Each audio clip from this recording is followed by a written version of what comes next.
दोस्तों आज की इस लीगल वीडियो में हम इस बात को डिस्कस करेंगे, ये जो कंप्यूटर अथॉरिटी होती है किसी भी गवर्नमेंट एम्प्लॉय को जब सस्पेंड करती है, सस्पेंशन के दौरान ये जो गवर्नमेंट एम्प्लॉय होता है क्या सैलरी का एंटाइटल्ड होता है या नहीं होता है। कंप्यूटर अथॉरिटी कितनी मुद्दत के लिए एम्प्लॉय को सस्पेंड कर सकती है, ये जो सस्पेंशन होती है आया कि मेजर पेनल्टी है या माइनर पेनल्टी है। आज की इस लीगल वीडियो में हम इस बात को डिस्कस करेंगे।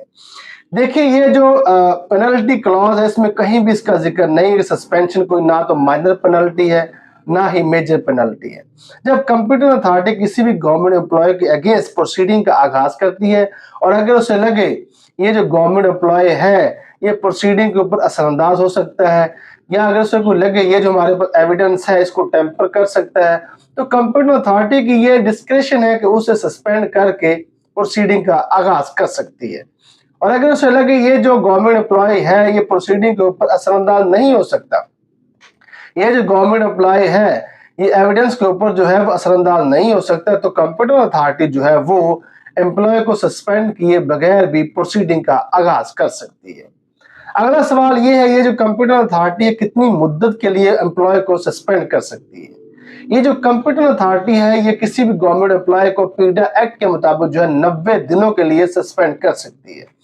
90 दिनों के बाद अगर सस्पेंशन को कंप्यूटर अथॉरिटी ने बढ़ाना हो तो 90 दिनों के बाद 1 महीने का टाइम होता है सोच बचार का उसके पास, अगले महीने वो दोबारा सस्पेंशन ऑर्डर जारी कर सकती है।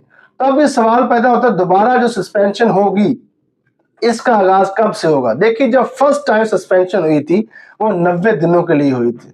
90 दिनों के बाद अगले दिन वेरी नेक्स्ट डे से सस्पेंशन का दोबारा आगाज हो जाएगा। अगर 90 दिनों के बाद कंप्यूटर अथॉरिटी जो है उसके पास जो अगले महीने का टाइम है उसमें दोबारा उसको सस्पेंड कर देती है। और अगर 90 दिन गुजर गए हैं उसके बाद 1 महीना मजीद गुजर गया है लेकिन कंप्यूटर अथॉरिटी ने मजीद उसको सस्पेंड नहीं किया, सस्पेंशन को एक्सटेंड नहीं किया, तो फिर वो जो गवर्नमेंट एम्प्लॉय होगा वो समझा जाएगा कि वो जॉब के ऊपर रीइंस्टेट हो गया है, वो जॉब पर बहाल हो चुका है। अब हम रेलेवेंट सेक्शंस का पढ़ते हैं।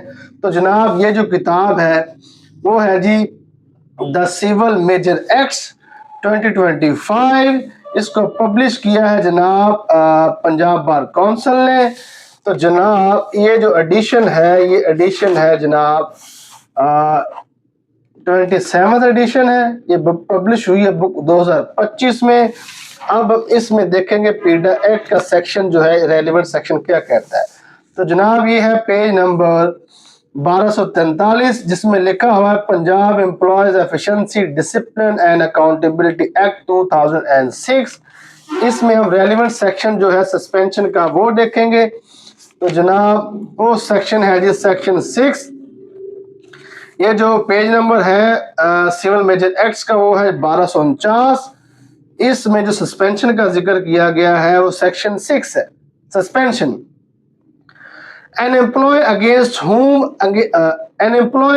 whom action is proposed to be initiated under section 5 may be placed under suspension for a period of 90 days। यानी किसी भी गवर्नमेंट एम्प्लॉय के अगेंस्ट ये प्रपोज किया जा रहा हो कि इसके अगेंस्ट जो है कंप्यूटर अथॉरिटी ने जो है वो प्रोसीडिंग का आगाज करना है तो 90 दिनों के लिए उस गवर्नमेंट एम्प्लॉय को सस्पेंड कर सकती है।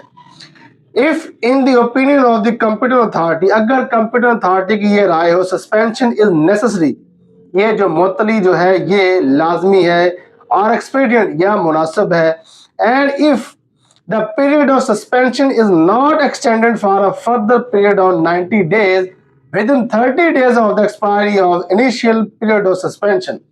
और अगर कंप्यूटर अथॉरिटी जो है वो 90 दिन गुजर भी गए हैं उसके बाद मजीद 1 महीना गुजर भी गया है और वो उसको दोबारा उस गवर्नमेंट एम्प्लॉय को सस्पेंड नहीं करती, देन क्या होगा जी, the employee shall be deemed to be reinstated. तो फिर ये समझा जाएगा वो जो गवर्नमेंट एम्प्लॉय है वो मुलाजमत के ऊपर दोबारा बहाल हो चुका है, प्रोवाइडेड दैट, मजीद ये कि the continuation of the period of suspension, suspension की जो कंटिन्यूटी है shall require the prior approval of the competent authority, ये रिक्वायर होगी कंप्यूटर अथॉरिटी के अप्रूवल से for each period of extension, हर दफा जब भी उसकी सस्पेंशन की एक्सटेंशन करनी होगी तो कंप्यूटर अथॉरिटी से पेशगी अप्रूवल लेनी पड़ेगी। तो ये था सस्पेंशन का सेक्शन, जिसको आज हमने डिटेल डिस्कस कर लिया है।